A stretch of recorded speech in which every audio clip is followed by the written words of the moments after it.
Terry will see it before me. We're live. Good morning, good day, good afternoon, and good evening, wherever you may be watching us from tonight. Welcome to our Zoom room, and this week we are continuing our study in Genesis chapter 3, verses 8 and 9, isn't it, Terry? Yes, sir.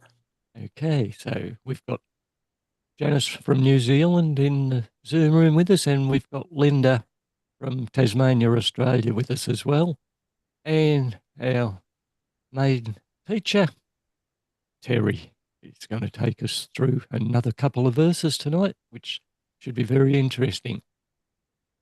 Take it away, Terry. How are you? Well, it's the good evening part on my side. Or I know you are what, midday, something like that there. Yep. You're midday tomorrow for me. We're 2:00. Yeah. So you're 2:00 Thursday, and I am 8:00 Wednesday, 8 p.m. Wednesday. You're all behind. Well, so I'm gonna have to pull a Scotty here. What was the lottery numbers on TV so I can win? See, they should have already been read for y'all, right? Scotty used to pull that one with Ronald all the time. He said, "Give me those lottery numbers so we can retire." y'all are in the Back to the Future. All righty, Ronald, do we have any emails or any correspondence that's come in from when we covered chapter 6 of the Emergence of Ethical Man? No. Okay. People, you need to email us at outreachnoah@gmail.com. Even if you just want to comment, ask for a future broadcast, questions on the issues that we're discussing on the night, or questions you might have that we can put into a Q&A in the future. Or a topic that you might want to see covered sometime in the future. Yep. We're good with that. I know eventually I want to get to the book of Jonah. Oh, yeah. I think once we get to chapter 9 here, it's still going to be a while. We get through chapter 9 in the covenant with the nations. I may jump over and go to Jonah because it'll take a little bit of time to go through that. Oh, I don't just go through on the book of Jonah. I don't go through just the scriptures themselves. There's the book I use from Artscroll has a really good lot of information about Jonah the man and Jonah the prophet that I like to share. It opens up a lot of eyes of who he was, why he did what he did. You can't just read the text to figure out why Jonah done what he done, and to know him as a man and as a prophet.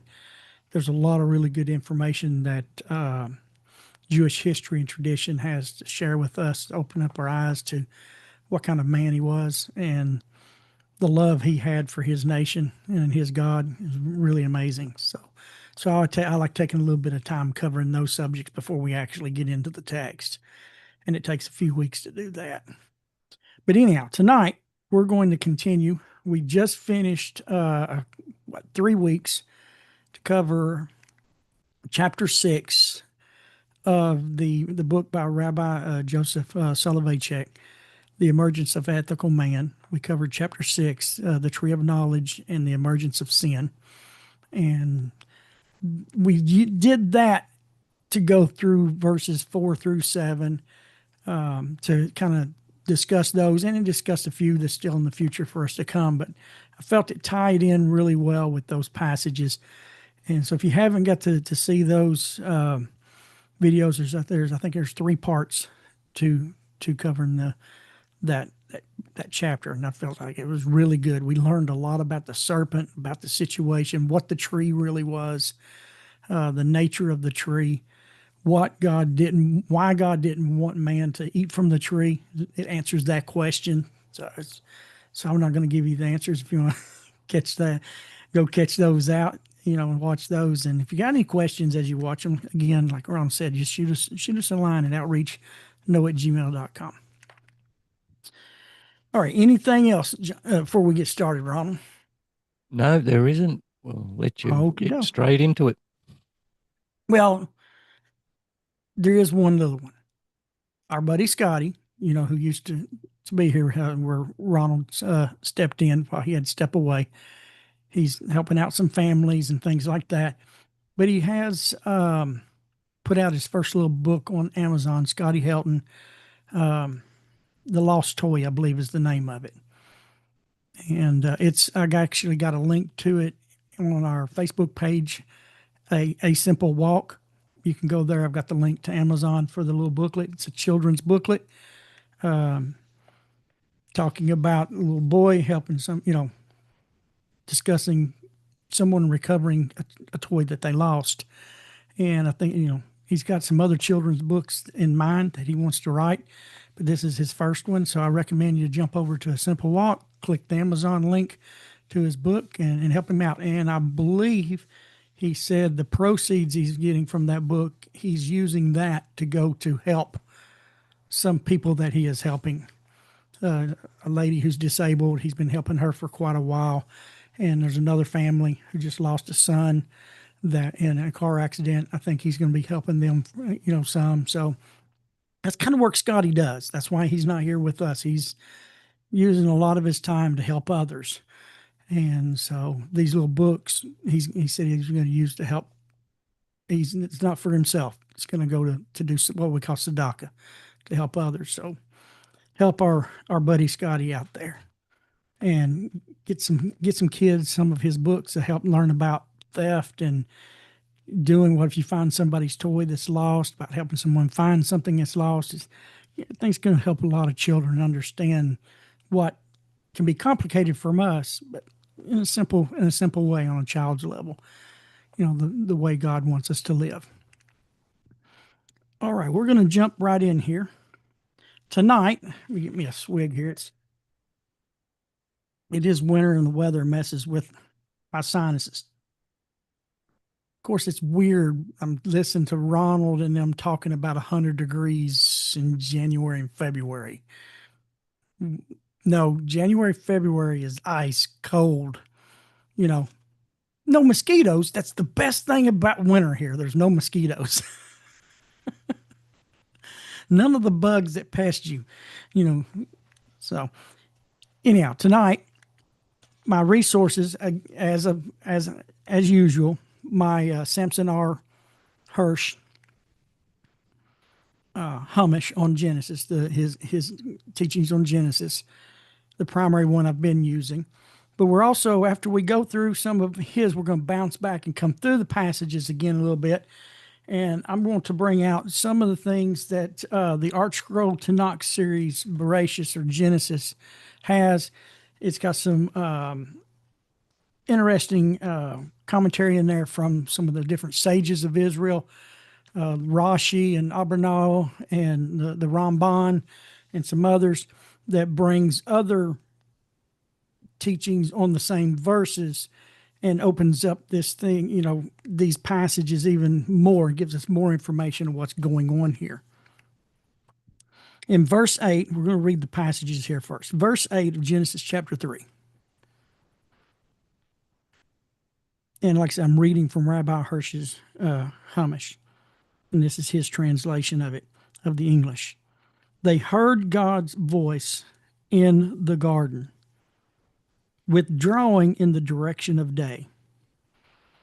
And the man and his wife hid themselves among the trees of the garden from the presence of God. And there's something I learned as I studied the Hebrew that I didn't catch the last time I went through this passage myself, that I'm looking forward to bringing out.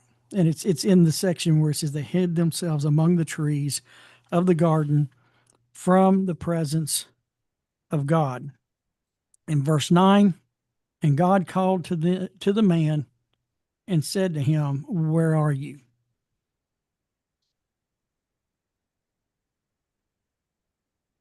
Rabbi Hirsch, let me slap my keyboard out of the way here. The last time I didn't do that, and I had about 50 M's went across the chat line over the box. I laid my book on my keyboard. I looked up and I'm like, typing in tongues. All righty. Verse 8, here's what Rabbi Hirsch begins to say. He says, on this verse, our sages remark, in one of their classical literatures called the Bereishis Rabbah. And it's a commentary of the commentary of what the rabbis are discussing among themselves. It says, originally, God wished to establish his presence on the earth. We are used to thinking that God's closeness to the prophets is an exceptional and extraordinary condition. For this reason, there are so many people who doubt or deny the possibility of prophecy. This is not, however, the view of our sages. The mission of the prophets, God's revelation to the patriarchs, to Moses, and even to Israel as a nation. These are not the exceptions, but on the contrary, God's distance from man these past 6,000 years is an unnatural condition. God's distance from man these past 6,000 years is an unnatural condition. So he says, so we may infer from the story of Gan Eden, the Garden of Eden, not in the next world, but in this world, can peace reside with man. Peace in his heart, peace with nature, all around him, peace with God above, and peace and harmony with the world and all that it holds. Nature, a blossoming garden, the animals of the field, is at his feet. Even the venomous amphibians are on friendly terms with him. We're talking about with Adam. In the midst of all of this stands man, upright, in the image of God. Man elevates himself to God,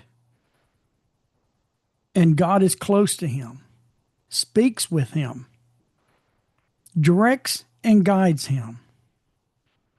But all of this depends on whether man and all of his glory, man's glory,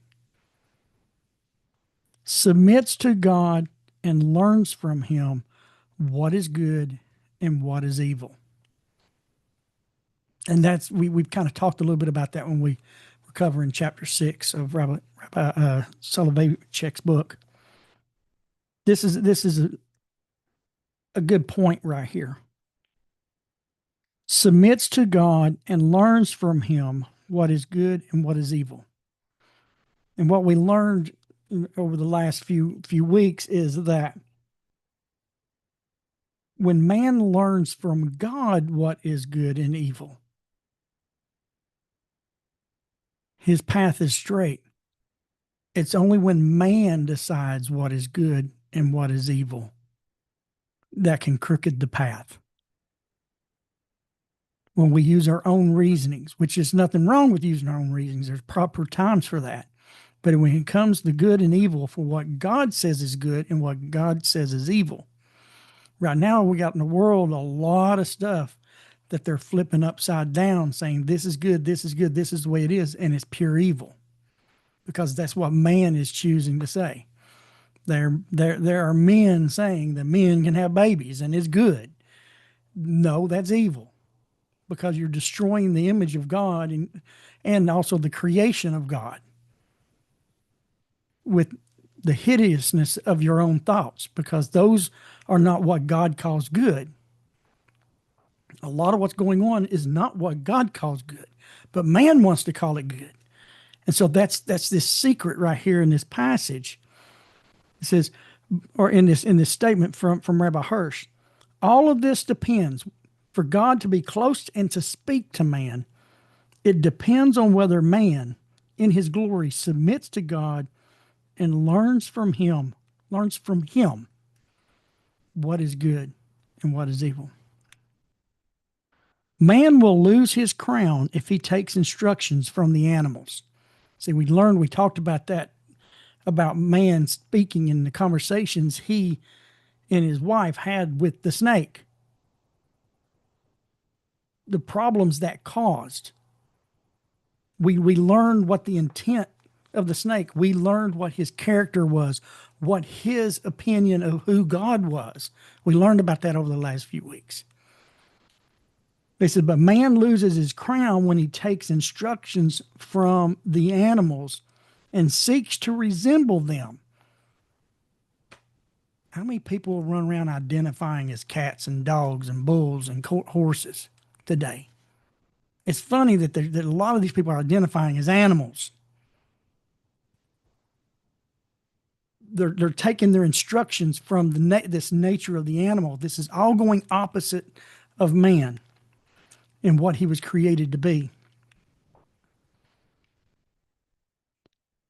He says he seeks instructions from the animals and seeks to resemble them. Again, turn on the news. You're going to see this. They seek to resemble them. I identify as. Rabbi Hirsch lived 200 and something years as a German Jew and a rabbi. And this type of stuff that's going on today wasn't going on in his time, but yet he could write that man loses his crown of his humanity, when we seek to take instruction from an animal and to resemble an animal.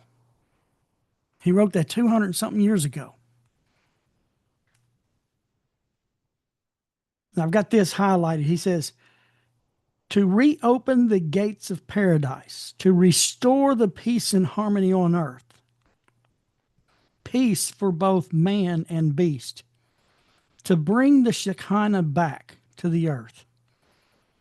That is the aim of the Torah, and its reward as proclaimed on every page of the Holy Scriptures.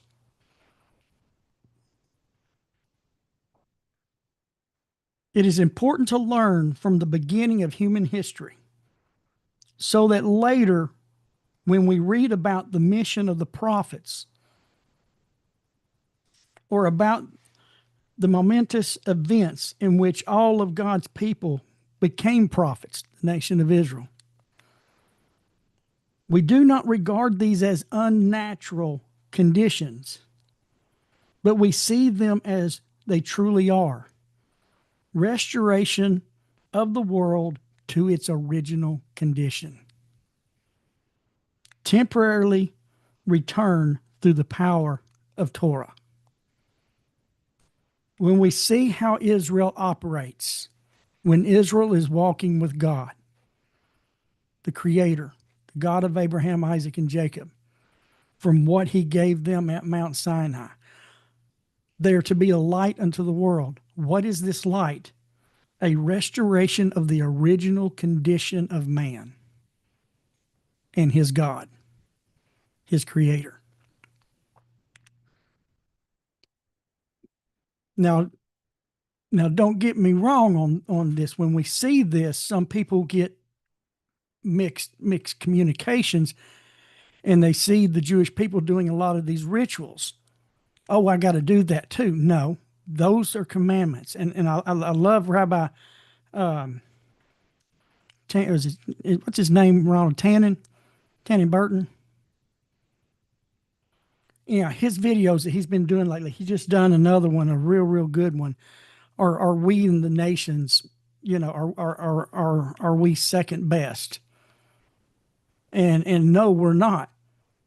And he says, in God's world, there are people that operate off of different covenants, different instructions. Israel's a perfect example. The normal Israelite, who they just call Israel, cannot observe commandments of the priest and the high priest and the Levites unless you're a Levite, unless you're a high priest. Some things would become a death penalty if a normal Israelite went up to do the work in the temple when he wasn't commanded to do that or given that duty. And so this perfect example within Israel shows the world is the same way. Israel has a covenant with God. The nations, the rest of us, we have a covenant with God. Our worth isn't based on which covenant we're under. Our worth is that every human is created in the image of God. Your covenant doesn't elevate you or decrease you, depending on which covenant you're in with God, where He brought you in at. He brought you where He wanted you, but His love and His affection is for all humanity. For He says He created man in His image. You know, and like I've said before, the whole instructions when we get to Genesis chapter 9 on murder, that you shall not shed blood, man shall not shed blood of another man, and his blood will be shed by man. And it says, why? Why is murder wrong? God tells us, because man was created in the image of God. So it doesn't matter who you are and which covenant you're in, you're created in the image of God, and there's your worth. The covenant or the commandments that God gives you, where you're placed in His role of the kingdom, has nothing to do with your worth. It has everything to do with our obedience. And that's what Israel's supposed to show us, is the obedience. They're obedient to their covenant, and you see what's going on in Israel. There's blessings when they're flowing with God, and the nations will be the same. When the nations decides to follow the commandments, the 7 commandments of God, as a covenant, not just as a drill sergeant bellowing out orders, but we're following these things as a covenant, as our personal one-on-one relationship with God and our neighbor. Then we may never get to see what a nation will look like operating like that in our lifetime. But in the future, that's going to come. Isaiah chapter 2. The nations will flow into Jerusalem, and he said, He will teach us His ways, and we will walk in His paths. And when they leave Jerusalem, they're going to take that with them back home. Whether they live in Tennessee or Tanzania, they're going to take that back home. And the world will become like I love the way Rabbi Hirsch says here. What we see in the prophets and the land of Israel and all that is not an unnatural condition. We are living in an unnatural condition now, but the original condition is what we read about earlier tonight. Man walking in his covenant, his instructions from God that's given to him. He goes on and he says, this is interesting here, where he's going to get to the part here where he says, we see in most English translations that they heard the voice of God walking. And some of those folks that's over there that's doesn't know the original Hebrew, doesn't know what's being said here from the tradition and the knowledge of a group that studies and has been living this for 3,400 years. Well, he's walking. Well, this points to so and so. No. Rabbi Hirsch has it properly translates here as withdrawing. The word is translated moving about, walking, has the word halak, or to walk, in it as a root word. But he goes on, he says, this word, the root word, generally denotes a movement toward a goal, forward. But in this particular grammatical stance and the way it's used, it denotes movement that restricts itself to a limited area, as Rabbi Hirsch has it translated here, withdrawing.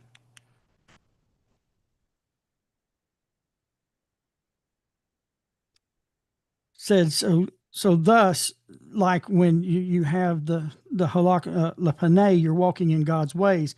He says, within the limits prescribed to you. When we see what's translated in English, walk in God's ways, just like what we just said, Isaiah chapter 2, walking in His ways. And this means walking in God's ways means within the limits prescribed to you. That's what I was just talking about. Those of us, the nations, has a different mission and a different covenant with God that God established with us, and it's what he prescribes to us. He prescribed to Israel all kinds of stuff. Read Leviticus. It'll drive you nuts. Looking at all the different things that's in like Leviticus and different things like that. That a lot. And as one of us of the nations, we shouldn't even really be studying Leviticus because so much of it there is for Israel. There are some bits and pieces that does connect to our commandments, but the majority of it, if you just want to learn what God expects of Israel and not think anything else about it, about whether you should do it or shouldn't do it, you can study it. But if we're going to walk in God's ways, we walk within the limits prescribed to us. It indicates a conscious withdrawal. This word here in the Hebrew that he's got translated as withdrawing. It indicates a withdrawal from other areas. It says, according to the sages, the Shekinah, or some say Shekinah, departed and withdrew into its own realm. That's what was going on. It says the Shekinah withdraws from the entire world, but dwells and concentrates itself in Israel's camp. That's in Deuteronomy 23:15, where it talks about the camp of Israel. It says, for the Shekinah dwells with man only on condition that he is pure and elevates himself above the animals. We can find that in Deuteronomy 23. Hold on, let me see if I can find that here real quick. Let me pull that up. Had that pulled up during the week. Looking at that. Deuteronomy 23.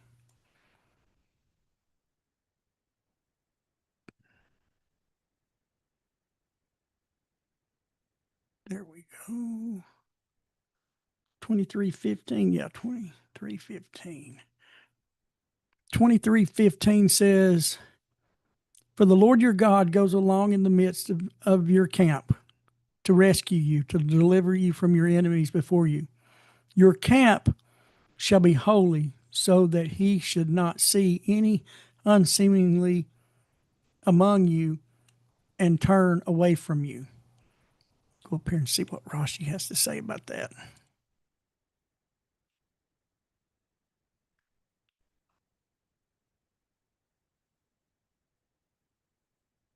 Basically, and if you see this here and you read this whole chapter, you'll see certain instructions that he gives them in the camp. I believe one of them deals with using the restroom inside the camp.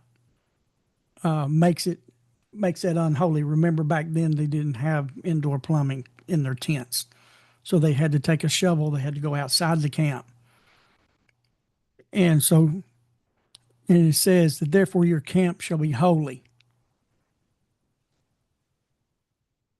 He should not see any unseemly thing. And there's a whole list of things that can fall underneath that statement. And again, this is instruction to Israel. We're not called to be holy like Israel, but our calling in our covenant is to be righteous. And so we can take the righteous that we are called to be, like Noah was righteous and morally pure. And that's our example. And so we can look at this passage, this instruction to Israel, that your camp shall be holy. Our camp should be righteous. And there should not be any unseemly things within our camps that would take away from our righteousness. Our righteousness falls within the 7 commandments. The first one is idolatry, and the second one is blasphemy, which goes toward God. And so we need to learn and to study what's considered idolatrous for us.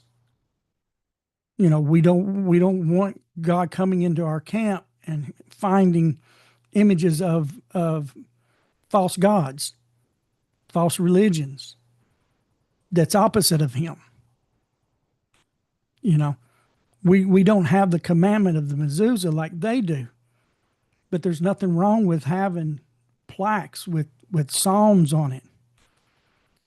We support Breast of Israel. My wife and I studied for conversion for almost 7 years. So we started supporting Breast of Israel because I love Breast of Israel. Studied Rabbi Nachman since 2008, and so because we give every month.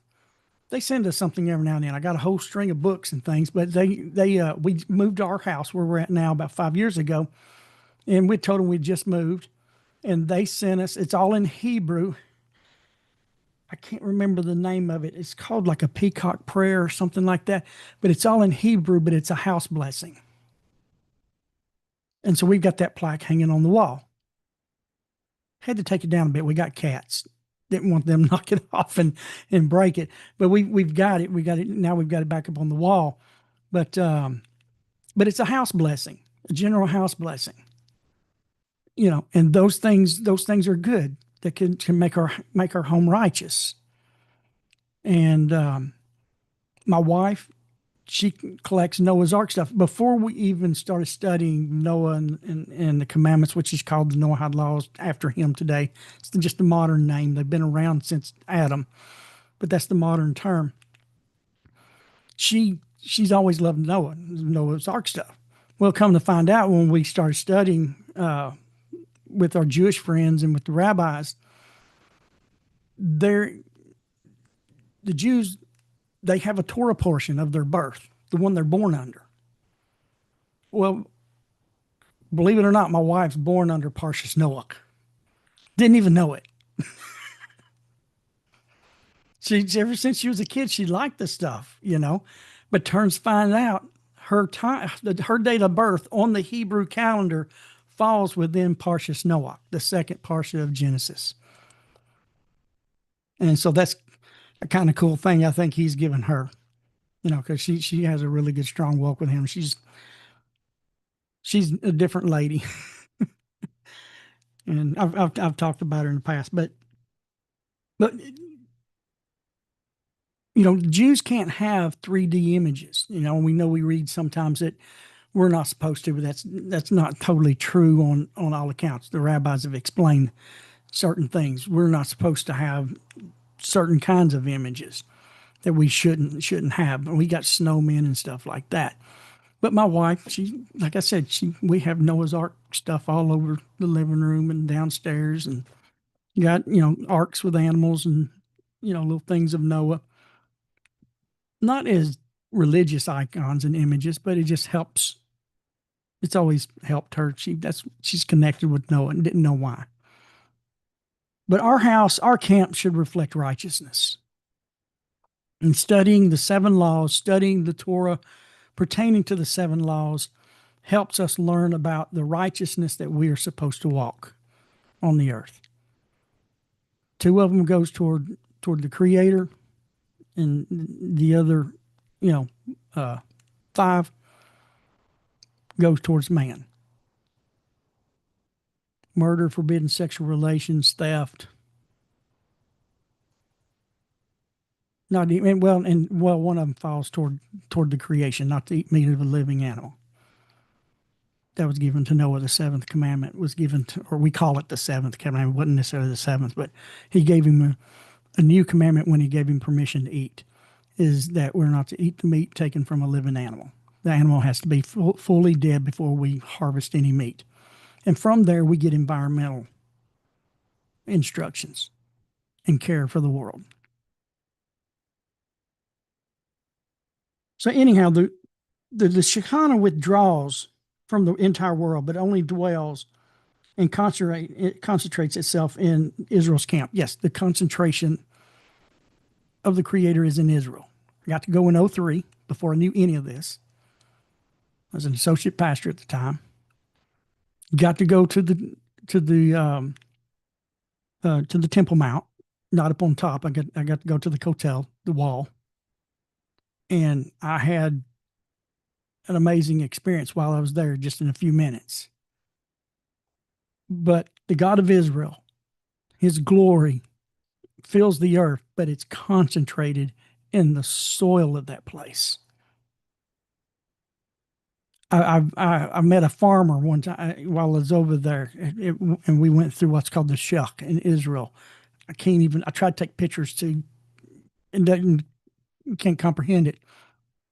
And we walked past this booth, and he had these, I mean, solid red things, almost red as a tomato, and about the size of a tomato, about the size of a tennis ball. But it wasn't. It wasn't a tomato. I picked it up and I asked the man, I said, "What is this?" And he says, "That's a radish." I said, "No, radishes. They're this big. You chop them up and put them in salads." He goes, "No, that's a radish, and it's that big, you know." And so I asked him. I said, "Okay, how's that happen? You done that?" And our guide was an archaeologist, leading archaeologist in Israel. When Neil Armstrong toured the land, the Israeli government assigned him to Neil Armstrong to give a one-on-one tour of the land. And so we were out in the Negev, out in that area down around Masada and all. And he literally says, "You see this dirt, don't you? You just see it's just dirt, sand." He said, "But you can pour water on it and stand there and watch plants grow." He said, "Look at the Negev after a rainfall. It's a just like a lake of flowers. It's gorgeous. You just add a little water to that dirt and life springs. No one on earth does that." So God is in that camp. It's concentrated in that camp for a reason, for the rest of us to look at that and take it home and go, "Wow, look at the God of Israel." We give him glory over that.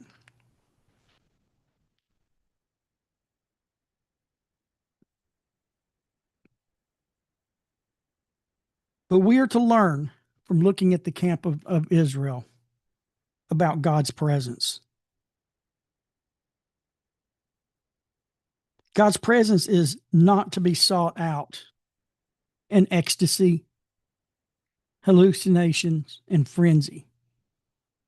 But rather, God draws near and comes to us in the midst of regular human life and all diversity, provided that this sphere of human life on earth is holy. And he's speaking to Israel, but it's righteous for us. They heard God's voice in the garden receding. It was receding to the west. When you look at the Hebrew, it was receding to the west. As he translates it, withdrawing in the direction of day. See, in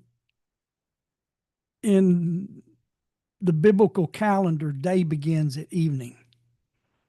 Evening to morning is one day.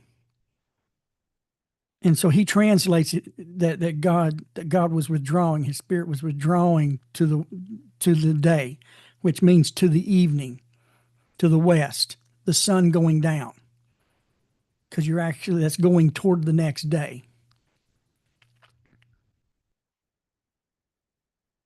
And it's interesting because he says in the temple, the Holy of Holies was on the west side of the temple, and the menorah was on the west side of the temple.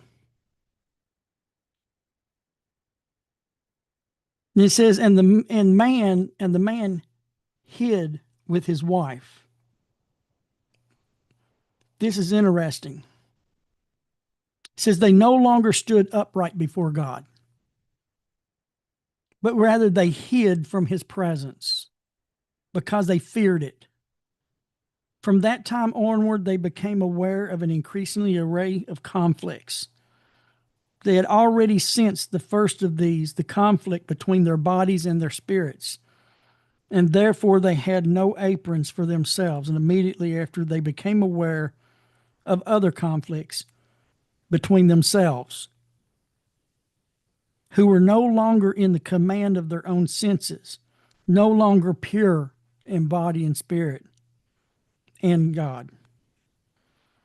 They knew that they had lost the dignity of man, and so they hid among the creatures. See, when they went and hid among the creatures, they lured themselves to the animals. Remember what we read earlier.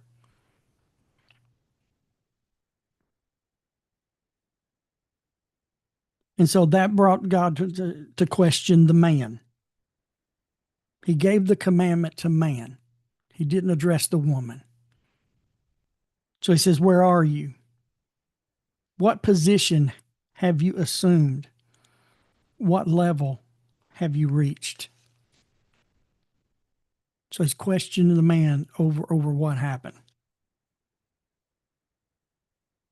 I want to shift gears and go over here to my Artscroll. Any questions or anything, Ronald, what we've covered so far? No, everything's clear. Janice? Hold on, she's muted. All right, There you fix go. it. Oh, okay.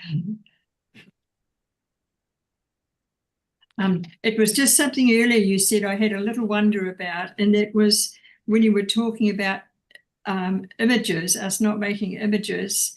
And I just wondered, is it permissible to have little ornaments of a little man and a little lady, that kind of thing, or not? My wife and I, we have a few little different ones that my wife and I was at a thrift store, or my wife was at, my wife and I was at, I'm trying to get this right. We was at a thrift store that we like going to around here. We go about once a month.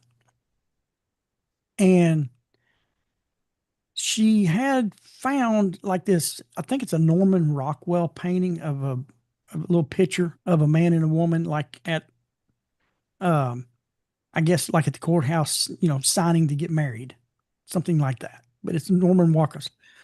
We were at this thrift store and we found a plate, decorator plate of it. But then we also found a full blown like statue thing of what the painting was, of a man and woman preparing to get married. So, yeah, we bought that. It's in our bedroom, as a decoration, things like that. Yeah. Israel is not permitted to have a 3D image of anything that's made of God's creation, of its human, angel, animals. Like my Orthodox Jewish friend, they're stuffed animals. They resemble something, but they're funky, but they don't have any faces on them, and things like that. Their rules are very, very strict. We have some limitations there. We also have the opportunity to observe that commandment if you so choose. But when you do, you need to observe it as it is commanded to Israel. And we're never to say that God commands us to do that. You can take that on as voluntary. If that's something that's between you and God, you can take that on as voluntary, but you can't like push it on other people. You can't even say, God told me to do this. That's my command. And once you do that, then it's worthless in what you're trying to do, because he didn't command us that strict, but we are permitted to go. And one of the things that I'm learning, I'm studying something right now for myself, for strengthening my own human behavior in areas that I'm weak in. And there's a statement that's made by Marcus Aurelius, who was a Roman emperor, who I've been studying some stuff from. Yeah, Rome. This man was amazing. He was very humble. He was a very, very humble man. And my daily reading today brought me to this point, and this will help us out in observing our commandments with God. And that's what I'm doing. I'm studying this alongside of my observance of the 7 laws. Marcus Aurelius said some 2,000 years ago, as he wrote in his own personal journal, be tolerant of others and strict on yourself. That's good. And so what I'm studying is a personal philosophy designed to direct my behavior. The other thing I read this morning was watch the wise, watch what they run away from and what they seek out. And,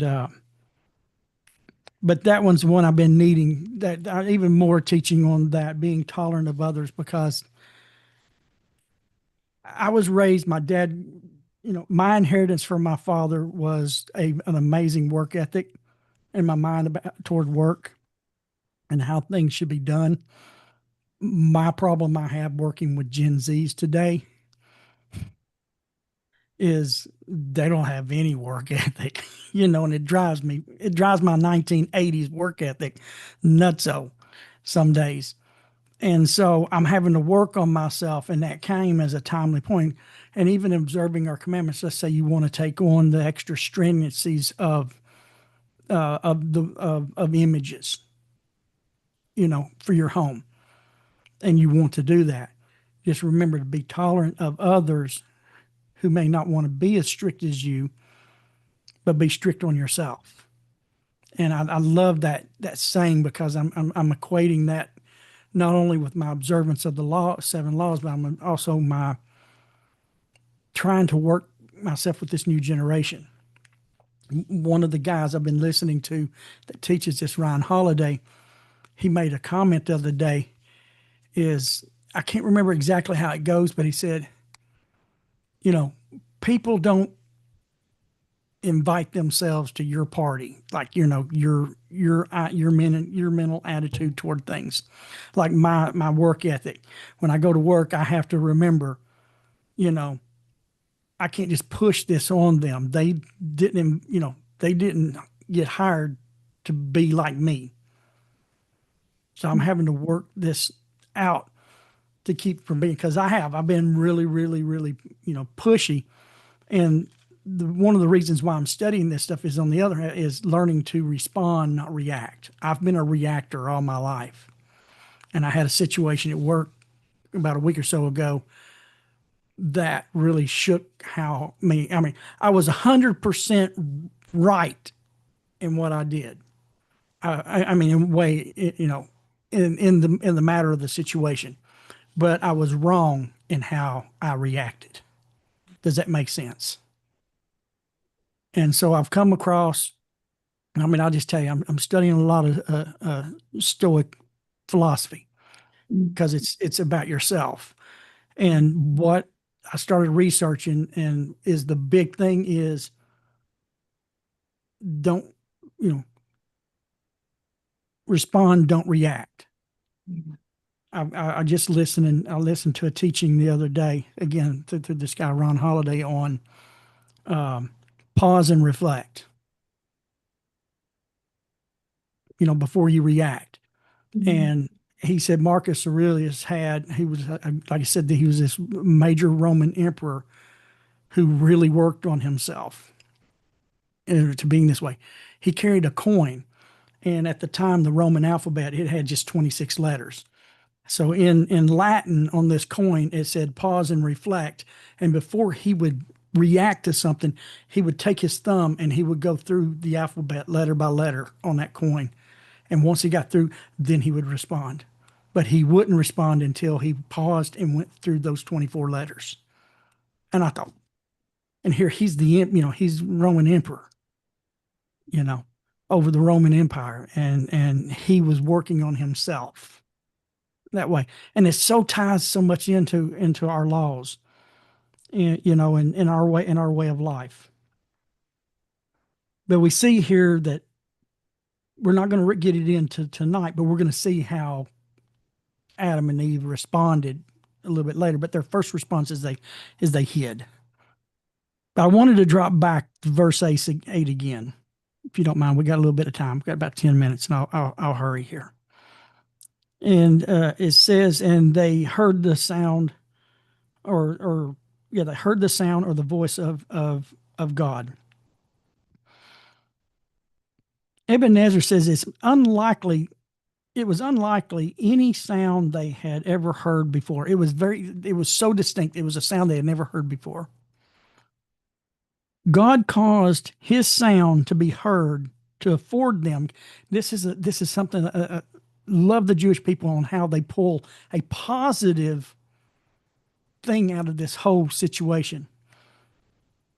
God made this sound, is one of the teachings from the sages. He caused the sound to be heard to afford them the opportunity of hiding,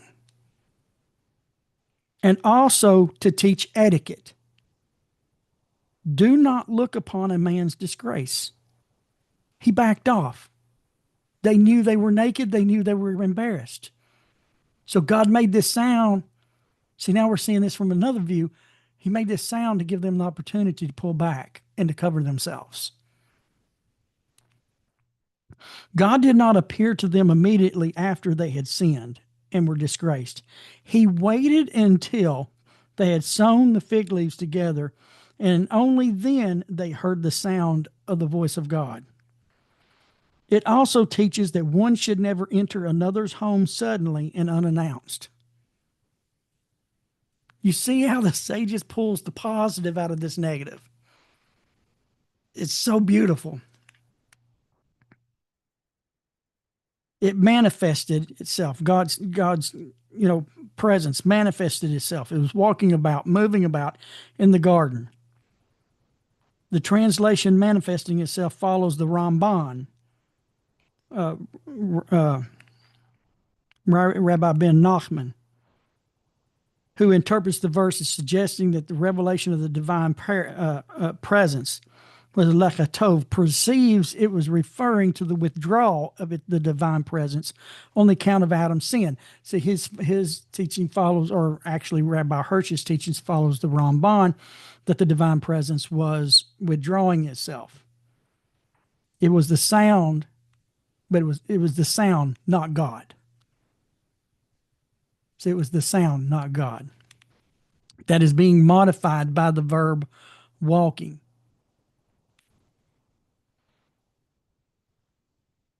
Again, we've talked about moving toward the evening light. We talked about that. The Vilna Gaon notes that before they sinned, Adam and Eve communicated with God personally. When they had sinned, however, they had heard his voice only as a bas kol, his voice as it was transmitted by wind. The Ramban, Rabbi Nachman, Ben Nachman,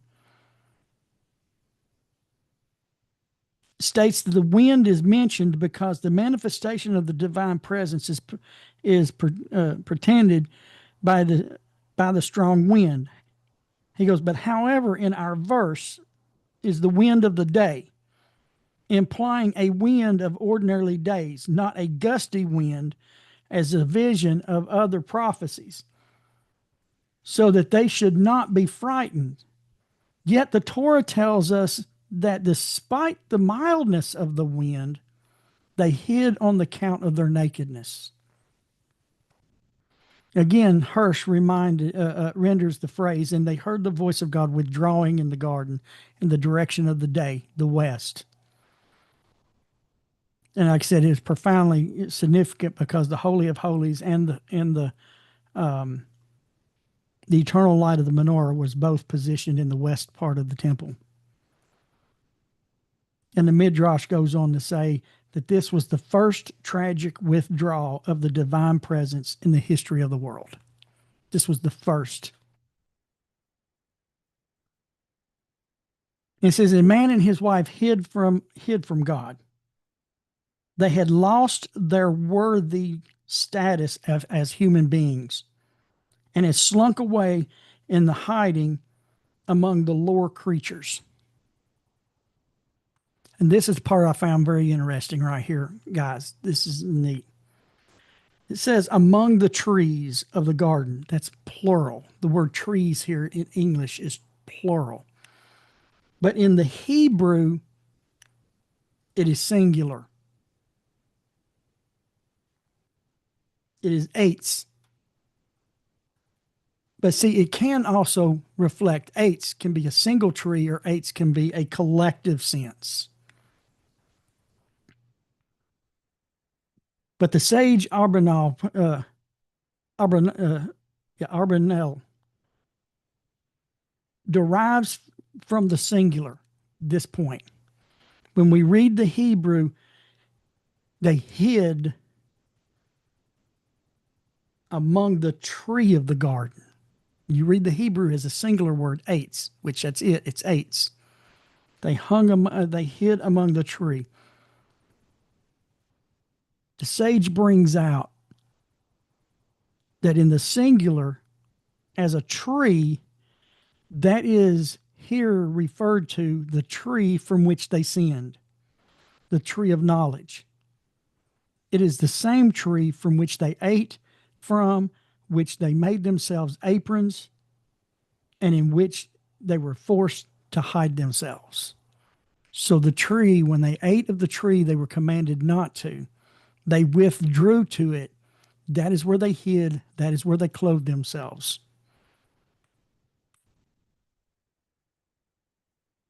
It forced them to do this. And if you go back and watch the other videos, we just talked about the tree and the emergence of sin. We see there's a big discussion on the tree as aesthetic. It was the tree of beauty and ugly. That's when we look at all the sin that came from eating in this tree, has everything to do with the senses.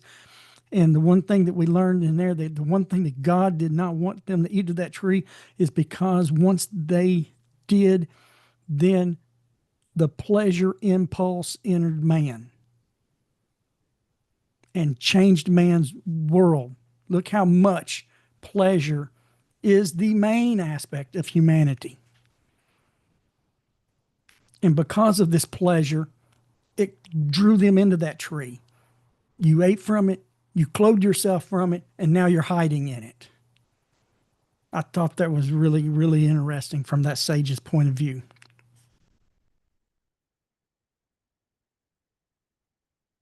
Now, in verse 9 there, where it says Hashem called out to the man, Harechaism, these Hebrew names are really fun to say. Lebicha notes, he says, moralistically, God's conversation with Adam and Eve teaches us that before a human judge condemns someone, he should first confront him personally to ascertain whether he has an explanation. For though God was fully familiar with all the facts, he did not punish them until he conversed with them and afforded them the opportunity to reveal any excuse that they might have had. God just didn't come down just stomping on them. We kind of learned this a little bit, not necessarily in this viewpoint. This brings back a memory now as a father. When my wife and I was raising our two daughters when they were young, and 2-year-old to 17-year-old girls, there's all kinds of things that can go wrong. And I had a brother, so I didn't have any women in my life except for my mom. But my wife, she had three sisters. But in raising our daughters, my wife and I chose, we spanked our children. Yes, we spanked. But this is how we done it. We sat down and we talked. We explained why and what was going on. We asked them if they understood. We conversed with them before the punch. We just didn't wield. We never corrected in anger. If they'd done something that made us angry, we walked off. We waited till we had a cool head before we approached. We did that with our daughters. And so it's interesting here that when God says, "Where are you?" that he was acting in a very moral and ethical way as God and as an example for us. God conversed with them before he punished them. He gave them the opportunity to explain themselves. And so that's Genesis chapter 3, verses 8 and 9. I hope we all gained a little bit out of that, those little bitty verses, something maybe we never saw before. Something we can take to maybe talk to the God about our situation in life pertaining to these verses. I don't think we're ever going to get to a point where we don't learn something out of a verse. It's continual. What are we going on? 20 plus weeks, almost 30 weeks, and we're only in chapter 3, verse 8 and 9? Yes. It's just so much to unpack in every verse. The Torah of Hashem found in Genesis has changed my life. Before I even walked in this path, before I even knew this path even existed on the earth, I was attracted to the conversation God had with Cain. And I would read it.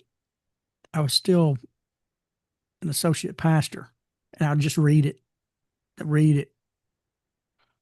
My wife even used to have a saying, I'm a Trekkie, and a lot of people knows everything. You talk about anything and you'll end up bringing Star Trek into it. I can do that as well.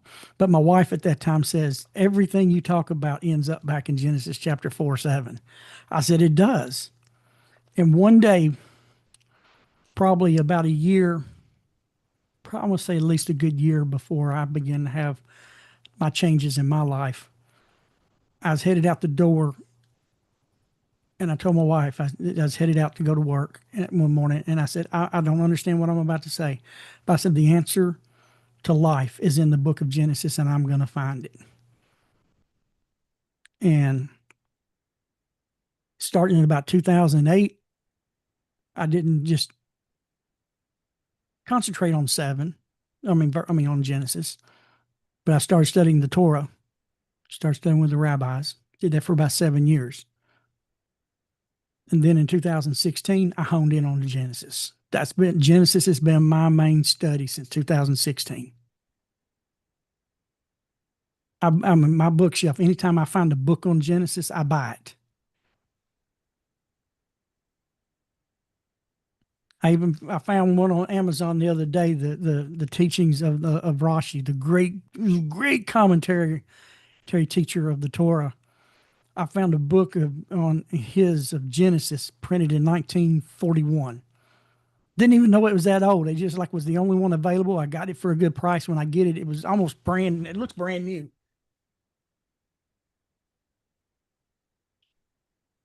I mean, it looks almost brand new. It's called the Pentateuch and Rashi's commentary. I believe it's 1941 or 42, somewhere in there. Let me flip over here real quick. No, 49. I knew it was the 40s. 49. But it's in beautiful shape. The pages are not even yellowed. From 1949. The pages and it's interlinear too, has the Hebrew and the English. And so I got it for like $20. So yeah, I jumped on that. It's the last one they had. And I wasn't intending on buying anything like that. I was just looking for something, and I saw, oh, there's one on Genesis. I love book of Genesis. It has the answer to life. It has everything we need to exist with our Creator and with our humanity on earth. There's nothing else that you need. All the answers to life. And we're going to get into some of those when we get into chapter 3, the offerings of Cain and Abel. When we get into chapter 4, the conversation God had with Abel. We're going to look at that passage verse by verse. And it's going to make you shout and scream. Hallelujah. Not bad stuff. It's going to be good stuff. I love Genesis chapter 6 and 7. And I'm looking so forward to getting there. Because when I learned what it is telling us, not only on a textual, what it's saying textual, which is what we need to know, But the implication that God had this conversation with Cain so the rest of us could be in attendance is so important. That passage is so important for us. If you go back and read it, you're going to read it and you're going to look at it. Okay. But there's so much there. I love it. Now that I've wet y'all's ears, I hope you all hang around till we get to chapter 4. And we're almost there. Yep. Yeah, not Go too ahead, far. Ronald. Yes, well, it is, because it's a foundation of, you can do better, and if you don't, as it says, sin's waiting at the door for you. So Yeah, but even when we get into the Hebrew of that, there's even a deeper teaching that Rabbi Hirsch brings out that's really overlooked. He even makes comment. It's overlooked by many, even good Torah teachers. The words of that it lies at the door. It's the Hebrew does not imply something hiding and waiting to pounce on you. It's something totally different. Because the Hebrew words there doesn't mean that when they're used in other passages of the Tanakh. right. There's another word that is used when it's like a lion leaping out to a prey. There's another word that is used, but that particular word in the Hebrew there does not really imply that. It implies something else. And we're going to get into that. So how many weeks away is that? I don't even, no. Hopefully not too bad. I depends on what we're covering. We're up on verse 9 right now. How many verses is in chapter 3? Can you look at that real quick? We're at verse 10, starting next week, Hashem willing. Where are we? Give me a second. Nearly there. I just got to find where I'm at and flip to the next chapter. Oh, there we go. Chapter 3. And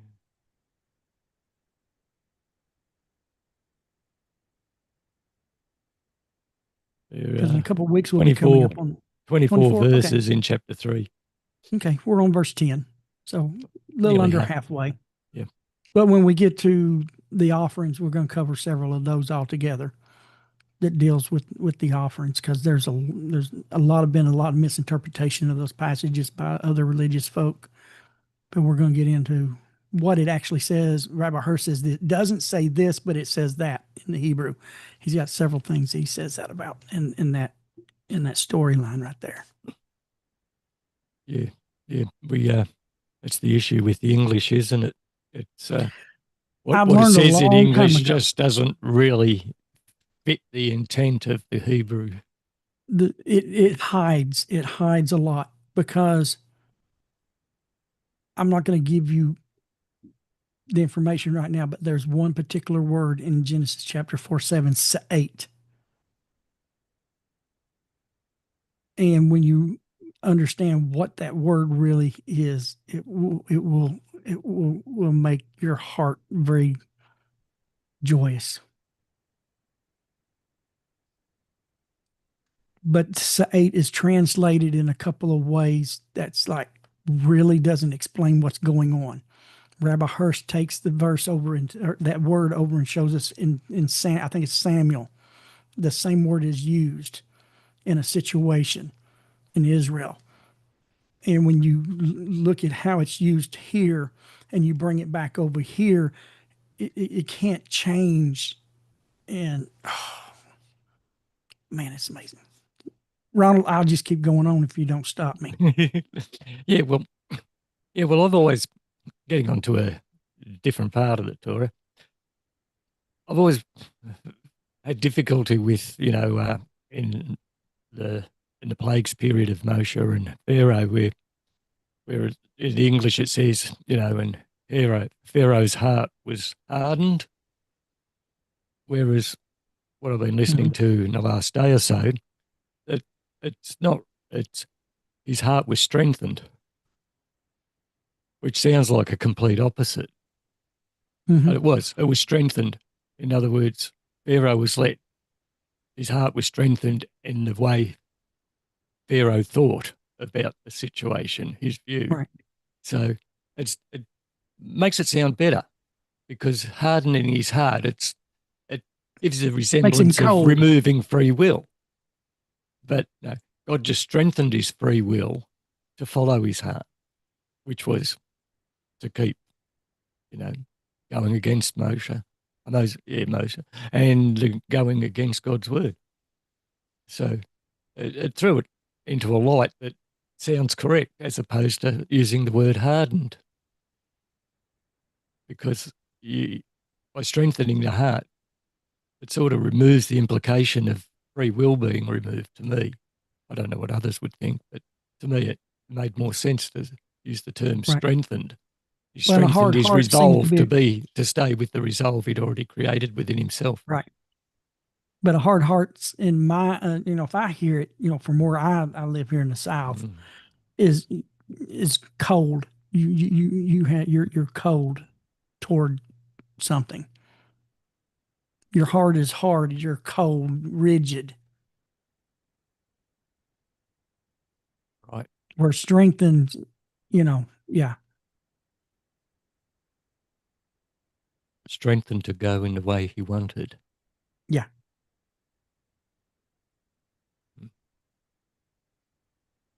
Yeah, I love the Hebrew, and it's one reason why I use Rabbi Hirsch as my primary, is he gets into that. He breaks things down.